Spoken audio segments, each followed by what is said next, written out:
సుమన్ టీవీలో మీ business promotions కోసం ఈ కింది నెంబర్ను సంప్రదించగలరు.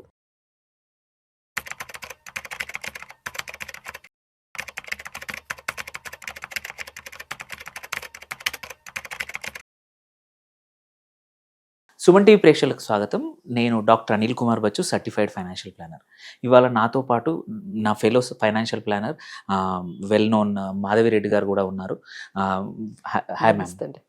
సో మ్యామ్, ఒకటి ఏంటంటే మనం ఈ సంవత్సరం ఏం చూస్తున్నాము, లాస్ట్ ఇయర్ ఒక ఛాలెంజ్ ఉండింది, రిటర్న్స్ చాలా తక్కువగా వచ్చాయి మార్కెట్, ఇన్వెస్టర్స్ అందరూ కొంచెం డిసప్పాయింటెడ్ ఉన్నారు. అండ్ పోనీ ఆల్టర్నేట్ ఏంటి, మనకు 2-3 అసెట్ క్లాసులు ఉన్నాయి. బంగారము, వెండి చాలా బాగా పర్ఫామ్ చేసింది. బట్ ఇంపార్టెంట్ ఏంటంటే అది అందనంత ఎత్తుకు ఎదిగిపోయింది. వెదర్ సిల్వర్ కానివ్వండి, అటు బంగారం కూడా 1,35,000, 1,40,000, 24 క్యారెట్లు టచ్ అయింది.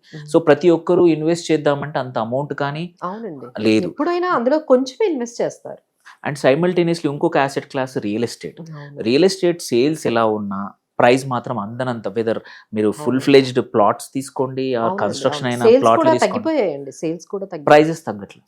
అవును అవును, ఎందుకంటే ప్రైజెస్ పెరగడం వల్ల రియల్ ఎస్టేట్ లో సేల్స్ తగ్గిపోయాయి. ప్రైజెస్ అయితే అస్సలు తగ్గలేదండి, అవి ఆల్మోస్ట్ పెరిగాయి.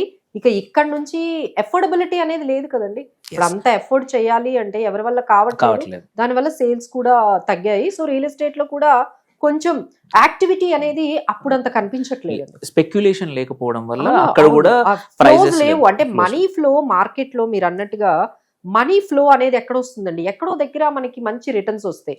అంటే రియల్ ఎస్టేట్ మెయిన్ అనుకోండి, రియల్ ఎస్టేట్ లో కానీ కొంచెం బాగా ఉన్నట్లయితే మనీ ఫ్లో అనేది జరుగుతుంది. ఆ తర్వాత స్టాక్ మార్కెట్ లో కూడా బాగా డబ్బులు వస్తే మనీ ఫ్లో అనేది, లిక్విడిటీ అనేది బాగా మనకి ఫ్లోటింగ్ అనేది కనిపించేది.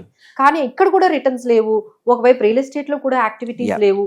సో బిజినెసెస్ లో కూడా కొంచెం ఈ మనీ ఫ్లో అనేది కొంచెం ఛాలెంజింగ్ గా అయితే మనకి కనిపిస్తుందండి, ఈ ఇయర్ అయితే కనిపిస్తుంది. సో ఈ కన్సిడరేషన్ తీసుకొని ఈ సిచ్యువేషన్ లో ఎవరైతే ఈ సంవత్సరం ఇన్వెస్ట్ చేద్దాం అనుకుంటున్నారో, ఆర్ ఫైనాన్షియల్ గా ప్లాన్ చేసుకుందాం అనుకుంటున్నారో, కొంచెం డబ్బులు జనరేట్ చేసుకొని సెకండ్ ఇన్కమ్ అనుకోండి, ఆర్ ఉన్న వెల్త్ ని పెంచుకోవాలనుకుంటున్నారో, అలాంటప్పుడు అకార్డింగ్ టు యూ ఎలా ప్లాన్ ఎలా చేసుకోవాలి, ఏవి జాగ్రత్తలు తీసుకోవాలి, ఏ సెక్టర్ అలొకేషన్ కానీ, పోర్ట్ఫోలియో ఏమన్నా చేంజెస్ చేసుకోవాలా, ఏమైనా కొత్త స్ట్రాటజీస్ వాడాలా అనేది జస్ట్ మీ వ్యూ ఏంటో ఒకసారి జస్ట్ చెప్తే ఇన్వెస్టర్స్ కూడా వింటారు.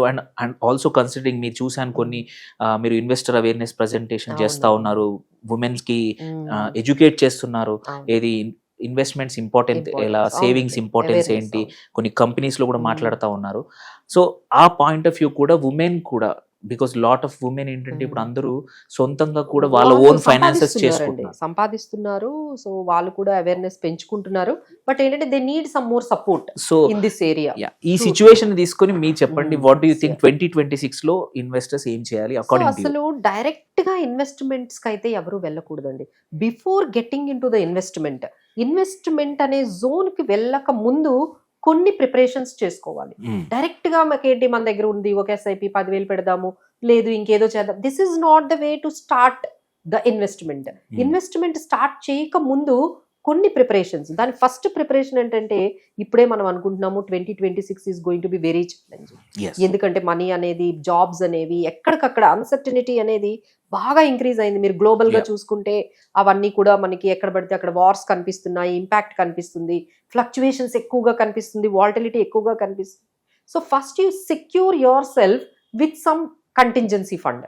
మీ జాబ్ ఒక 2-3 months మీకు ఇబ్బంది పెట్టినా, మీకు శాలరీ రాకపోయినా, ఏదైనా సరే, ఏదైనా ఎమర్జెన్సీ వచ్చినా సరే, మీ దగ్గర ఒక 3 months 4 months అమౌంట్ రెడీగా ఉందనుకోండి, అప్పుడు మీరు ఇన్వెస్ట్మెంట్కి వెళ్ళండి. అసలు అవి ఏమి పెట్టుకోకుండా డైరెక్ట్ గా ఇన్వెస్ట్మెంట్కి వెళ్తే మళ్ళీ ఆ అమౌంట్ తీసేస్తారు. దే డోంట్ కంటిన్యూ అండి. ఎందుకంటే ఎమర్జెన్సీ రాగానే ముందు మ్యూచువల్ ఫండ్స్ లో నుంచే మేము చాలా మందిని చూస్తున్నాము. ఒక 50,000 అవుతాయండి, లేదు 1,00,000 రూపాయలు అవుతాయి, ఎమర్జెన్సీ రాగానే 50,000 తీసేస్తున్నారు. ఈజీలీ యాక్సెసిబుల్ ఉంది, ఒక క్లిక్ చేస్తే చాలు 2 days లో డబ్బులు తీసేస్తున్నారు. అది ఒక మిస్టేక్ జరుగుతుంది. ఎందుకంటే మీరు ఇలా చేయకపోవడం వల్ల ఒక కంటింజెన్సీ ప్లాన్ అనేది ఒక సేవింగ్స్ అకౌంట్ లోనే, FD లోనో, లేకపోతే మనీ మార్కెట్ మ్యూచువల్ ఫండ్ లోనే కొంచెం ఇలాంటి వాటిలో పెట్టుకోకుండా మీరు సేవింగ్స్ కానీ, మీరు ఇన్వెస్ట్మెంట్స్ కానీ మొదలు పెడితే, మళ్ళీ చాలా మంది ఇలానే ఇన్సూరెన్స్ ప్రీమియంలు కట్టేస్తారండి. 1-2 years బాగానే కడతారు. బట్ ఏంటంటే ఈ ప్లానింగ్ లేకపోవడం వల్ల ఏమవుతుందంటే కంటిన్యూ చేయలేకపోతున్నారు. సో అదొకటి. తర్వాత నెక్స్ట్ ఏంటంటే, చాలా మంది అండి, మీరు చెప్పారు కదా ఈ ఉమెన్ కి సంబంధించి, తర్వాత నేను చాలా సెషన్స్ చూస్తే ఐ వాజ్ సర్ప్రైజ్డ్ అండి. అసలు health insurance only organization maintain చేస్తున్నారండి. ఆర్గనైజేషన్ నుంచి బయటకు వచ్చేస్తే, లేదు జాబ్ పోతే, లేకపోతే దాన్ని కొన్ని రోజులు మీ జాబ్ ని ఆపితే అసలు మీకు ఏ కవరేజ్ లేదు, zero coverage. Considering hospital expenditure చాలా ఎక్కువ. ఒక చిన్న ఫీవర్ తో అడ్మిట్ అయితే, ఒక డెంగ్యూ ఫీవర్ తో హాస్పిటల్ కి అడ్మిట్ అయితే 2 లక్షల నుంచి 3 లక్షలు బయటకు కాంప్లికేషన్స్ చాలా ఎక్కువ అయ్యాయండి ఇప్పుడు. ఎందుకంటే బికాస్ ఆఫ్ ఫుడ్ కానివ్వండి, the stress what we are taking. ఎందుకంటే now women are balancing home, తర్వాత ఈ ప్రొఫెషన్, 2 జాబ్స్, తర్వాత పిల్లల్ని చూసుకోవడం, ఈ స్ట్రెస్ లెవెల్స్ పెరిగిపోవడం వల్ల వాళ్ళు తొందరగా సిక్ కూడా అయిపోతున్నారండి. We are seeing even at the age of 40s they are having so many complications. But ఈ టైంలో వాళ్ళకి ఒక హెల్త్ ఇన్సూరెన్స్ లేకుండా, ఒక టర్మ్ ఇన్సూరెన్స్ లేకుండా, అసలు ఇన్సూరెన్స్ గురించి, రిస్క్ మేనేజ్మెంట్ గురించి కంప్లీట్ చేయకుండా ఇన్వెస్ట్మెంట్స్కి అయితే ఎవ్వరూ వెళ్ళకండి. ముందు ఈ 2 కంప్లీట్ చేసుకోండి. రిస్క్ మేనేజ్మెంట్ అంటే ఒక హెల్త్ ఇన్సూరెన్స్ ఆర్గనైజేషన్తో కాకుండా మీకు ఒక పర్సనల్గా పెట్టుకోండి. ఆ తర్వాత ఒక టర్మ్ ఇన్సూరెన్స్ కూడా తీసేసుకోండి. ఎర్లీ ఏజ్ లో తీసుకుంటే సార్ 20,000 15,000తో అయిపోతుంది.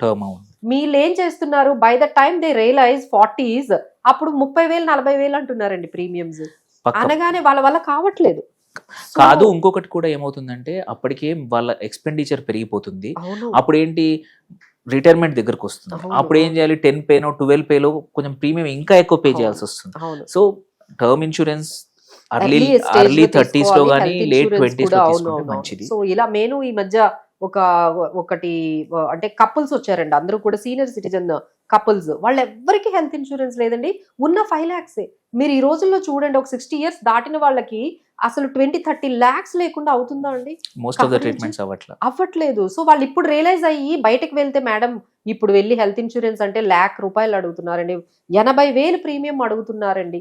సో ఇలాంటి సిచ్యువేషన్ లో మీరు ఎవ్వరూ రాకుండా ఉండాలి అంటే ప్లీజ్ టేక్ ఇన్వెస్ట్మెంట్స్ కన్నా ముందు ఇవన్నీ కూడా మీరు ఇంపార్టెంట్ అండి. ఆ తర్వాత ఇన్వెస్ట్మెంట్స్కి వచ్చేటప్పటికి కొంచెం నాలెడ్జ్ గెయిన్ చేసుకోండి. అంటే మేము చాలా మందిని చూస్తూ ఉంటాము, ఎవరో మార్కెటింగ్ చేయటమో, లేకపోతే వాళ్ళకి ఏదో వాళ్ళ ఎంప్లాయీస్ చేశారనో, వాళ్ళ ఫ్యామిలీలో ప్రెషర్ కిందనో ఇట్లా డెసిషన్స్ తీసేసుకుంటూ ఉన్నారండి. అంటే ఇప్పుడు మీరు చూస్తున్న ఈ అన్సర్టనిటీస్ కి ఒక 1.5 పెట్టి ఇల్లు తీసేసుకోవడము, ఆ ఈఎంఐ బర్డన్ తర్వాత వాళ్ళకి చాలా స్ట్రెస్ఫుల్ అయిపోవడము. సో ఇలాంటి డెసిషన్స్ అన్ని కూడా ఎర్లీ స్టేజెస్ లో తీసేసుకుంటున్నారు. బికాస్ దే డోంట్ నో, ఇలాగే ఉంటుంది లైఫ్ అంతా అనుకుంటున్నారు. But it will not be the same. ఎప్పుడైనా మీకు కొంచెం అమౌంట్ అనేది కొంచెం మనము ఇన్వెస్ట్మెంట్స్ అనేవి కొంచెం చేసుకున్న తర్వాత అప్పుడు మనం ఏదైనా ఇలాంటి మేజర్ డెసిషన్స్, కొంచెం స్టేబుల్ లైఫ్ వచ్చిన తర్వాత మనము ఇల్లు గురించి కానీ, లేకపోతే ఈఎంఐస్ గురించి కానీ, కార్ ఈఎంఐ కానీ ఇవన్నీ మీరు యాడ్ చేసుకోవాలండి. బట్ ఇప్పుడంతా మనం చూస్తున్నాం కదా, అసలు ఇలా స్టార్ట్ చేయగానే ఇన్కమ్ ఇలా మొదలవగానే ఇంటి దగ్గర నుంచి కూడా ప్రెషర్ అండి. ఇల్లు తీసుకో, లేకపోతే కార్ తీసుకో, ఇల్లు తీసుకో. అసలు ఈ టెన్షన్ కి, ఈ ప్రెషర్ కి కూడా కొంతమంది ఇందులోకి వెళ్ళిపోతున్నారండి. So this we wanted to tell them, please don't pressurise them అండి.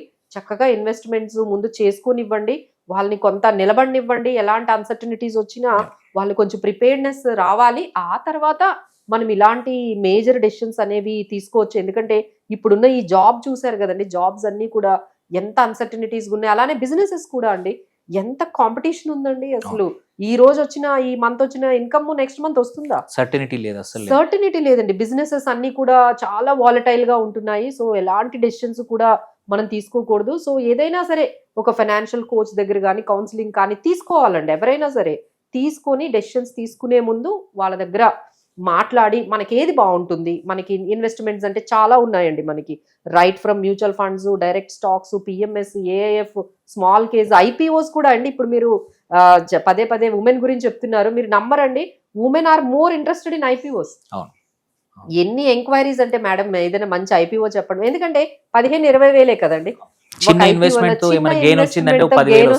మేడం నేను చూసాను, ఇలా పెట్టాను, నాకు 20% రిటర్న్ వచ్చింది, మీరు మళ్ళీ ఇంకేదైనా ఐపీఓస్ గురించి చెప్పండి అని చెప్పి. అంటే women also started taking the like lead in investments లో కూడా. వాళ్ళు కూడా ఎస్ఐపీస్ అందరూ చేస్తున్నారండి. Women also started taking SIPs మొదలు పెట్టారు, ఐపీఓస్ లో చేస్తున్నారు. బట్ ఇవి నేనైతే ఏవైతే చెప్పానో ఈ గ్యాప్స్ కొన్ని వదిలిపెట్టేస్తున్నారు.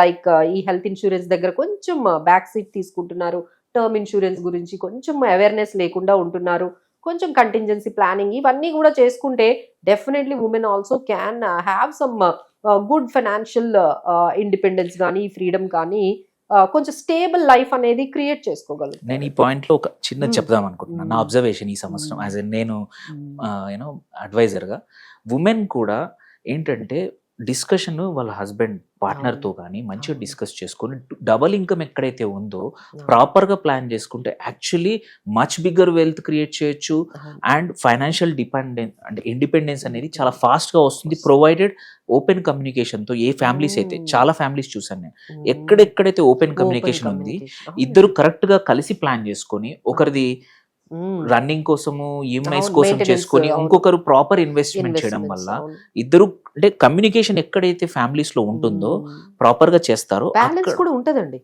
పక్క బ్యాలెన్స్ ఉంటుంది. సో దేర్ బై యాక్చువల్లీ వాళ్ళ ఇన్వెస్ట్మెంట్స్ సైజ్ పెరుగుతుంది. అవును, అంతా ఒకే రకంగా ఆలోచించడం వల్ల మీరు అన్న ఎమర్జెన్సీ సేవింగ్స్ కరెక్ట్ ఉంటాయి, అటు హెల్త్ ఉంటుంది, సైమల్టేనియస్లీ ఇన్వెస్ట్మెంట్ సైజ్ పెరుగుతుంది.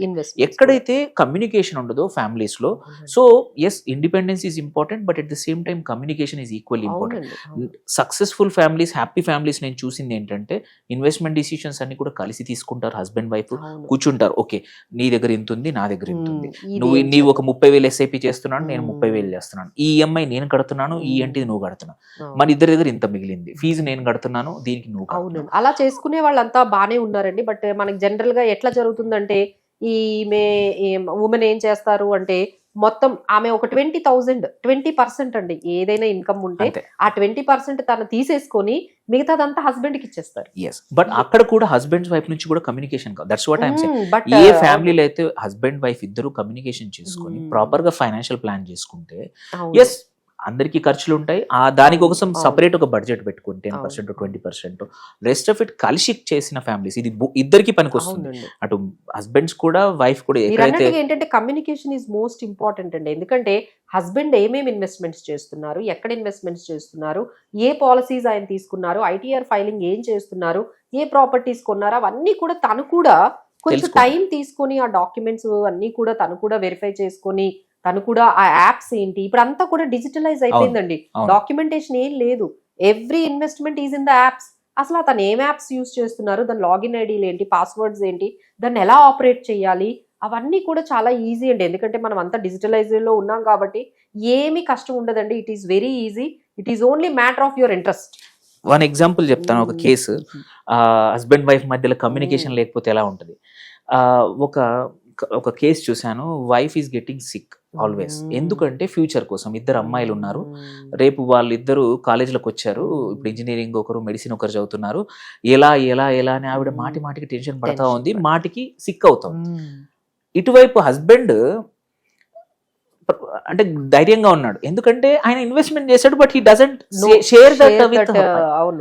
తీరా నేను ఇద్దరిని కూర్చుండబెట్టి ఆయన విషయాలన్నీ నాకు తెలుసు కాబట్టి, సార్ మీరు ఇలా కాదు, కమ్యూనికేషన్ చేయండి, మేడం విల్ బి హ్యాపీ, అందరినీ కూర్చుండబెట్టి తీరా వాళ్ళ ఇన్వెస్ట్మెంట్స్ ఎంత ఉన్నాయో చెప్పాక మీరు నమ్మరు, అంతకుముందు 4 సార్లు అడ్మిట్ అయిన ఆవిడ ఇప్పుడు తగ్గి ఈ సంవత్సరం ఏమీ లేదు, జీరో. దట్ ఈస్ వాట్ అండి. నేను ఈ 2026 లో రెజల్యూషన్ ఏంటంటే ప్రతి కపుల్ ఒక ఫైనాన్షియల్ అడ్వైజర్ దగ్గరకు, ఫైనాన్షియల్ కోచ్, లేకపోతే మీరు ఏదన్నా అనుకోండి, వచ్చి కూర్చోండి కౌన్సిలింగ్ లో. అంతే, ఇద్దరు కూర్చుంటే అన్ని విషయాలు మాట్లాడుకుంటే ఎంత క్లియర్ గా ఉంటుందండి. ఎంత మనం అప్పుడే ఏమైనా మిస్టేక్స్ ఉంటే అక్కడే కరెక్ట్ చేసేసుకోవచ్చు. క్లియర్ కమ్యూనికేషన్ అవుతుంది. మన గోల్స్ ఏంటో మనకు తెలుసు, మనకున్న ఇన్కమ్ ఏదో మనకు తెలుసు, ఎక్స్పెండిచర్ ఏదో తెలుసు. అసలు మీకు ఎంత ప్రశాంతంగా అనిపిస్తుందండి. ఎక్కడ కమ్యూనికేషన్ లేదు అక్కడ అనవసరమైన భయాలు మొదలు.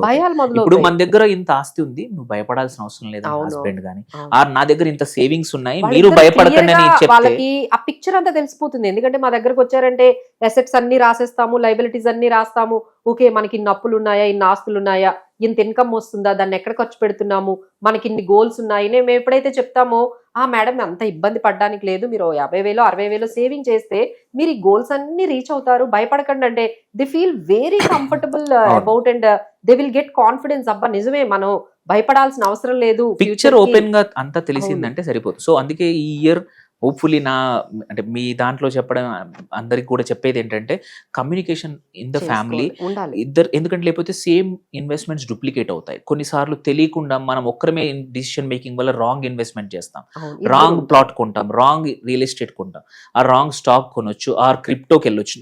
దెర్ వాజ్ ఎ కేస్, ఇంకో కేసు ఉండింది, హస్బెండ్ దగ్గర డబ్బులు ఉన్నాయని ఆవిడ చాలా హ్యాపీగా ఉండింది. But one fine day next day morning phone చేసింది, అర్లీ మార్నింగ్ 6 o'clock.